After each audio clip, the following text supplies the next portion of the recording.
Meiji Station. Please tell me how I can help you. How do I get to Nara? I'm sorry. Please ask the staff nearby. Welcome to Nara Prefecture. You can't put a boy near the river and think he's not going to play in it. How the hell am I supposed to get back? A bit outside of the city of Nara itself sits an eye-popping display of architecture, the MIHO Museum. A marvel of steel and glass poured onto the mountainside by the same architect who put the pyramid at the Louvre. Here, the building flows around the ancient wonders hidden inside as easily as it does around the surrounding valley. It's as if the entire place just grew here, naturally. Which really is the allure of Japan, the way they incorporate so much natural beauty into whatever they build. Which brings us to the gardens. The Japanese are to gardening as I am to not gardening. They treat fallen red flowers like an art exhibit. Green moss covers the ground like a Studio Ghibli forest. Maybe it's spray painted, maybe Disney Cinemagineers, but between the chittering birds and the babbling streams, you'd be completely forgiven for canceling your plane ticket home and curling up underneath a Japanese maple instead, drifting off to dream with the koi fish who slip through the water like living tattoos.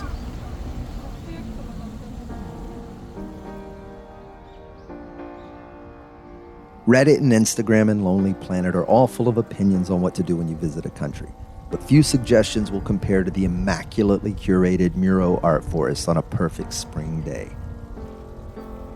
Crisp, cool, quiet, it covers all the good squares on your bingo card of adjectives. This feels like a forest where you should whisper so you don't wake up Japanese gnomes or something.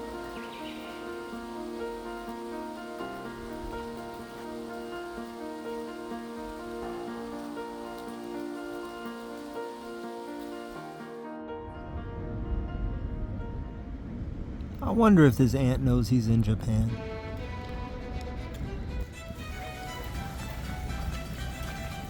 Nara is home to Buddhist temples, Shinto shrines, cherry blossoms, and all the tourist-attracting wildlife your heart can handle. There are deer everywhere. It's said that the undoubtedly mispronounced god Takamikazuchi arrived in Nara on a white deer to guard the newly built capital. What are you looking at? Since then, the more than 1,200 Sika deer in Nara have been regarded as heavenly animals. I'm relatively certain you could swing a dead cat and hit 37 bloggers who are currently working on think pieces about how these poor deer are mistreated. Now they're starving because they're dependent on humans for their food and their natural food source has been depleted. But these deer seem really, really happy and they're not being shot at and none of them have become sausage yet. What's up, dude? You wanna be on TV? Yeah? They sell specific food here for the deer, so you can buy special deer cookies and they will chase you around. This poor dude's about to get it.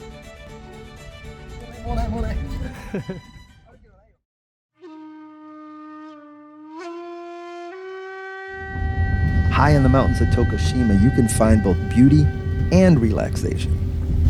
Here, the steamy springs beckon, green tea boils, and foot baths encourage your troubles to find elsewhere to play.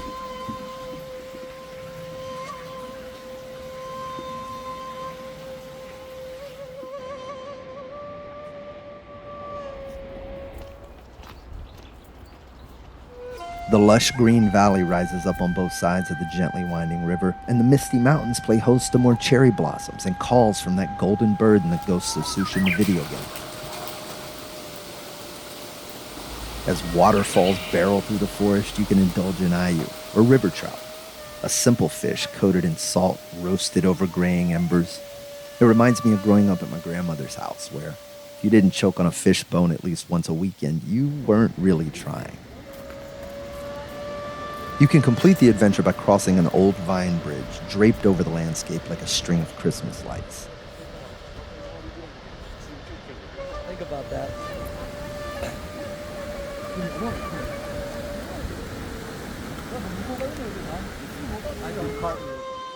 And if Japan wasn't giving off enough epic Disney vibes already, here, birds will just land on your hand.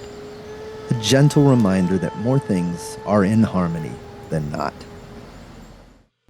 In the shadow of majestic Mount Fuji, where the Izu Peninsula juts into the sea, sat the unexpected surprise of Shinzuoka.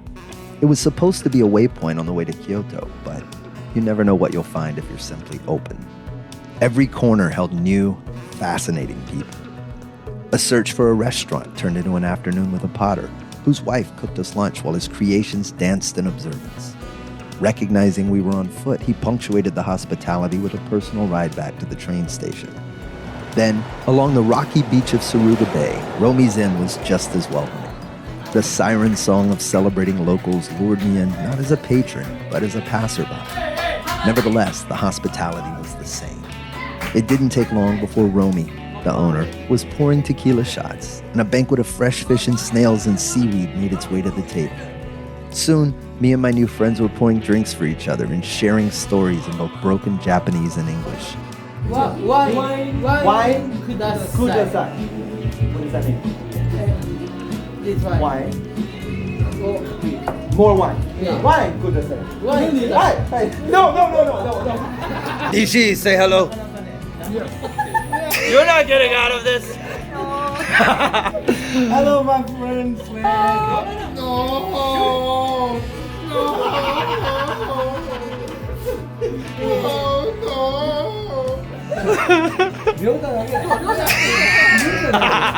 Kawaii. Kawaii. Kakui. Gigi. Super Gigi.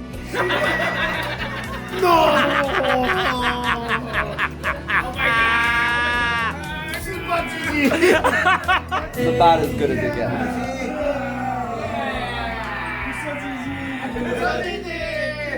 It hammers home the fact that sometimes your favorite stop can be completely accidental, and new friends can be found in a place that was only supposed to be on the way.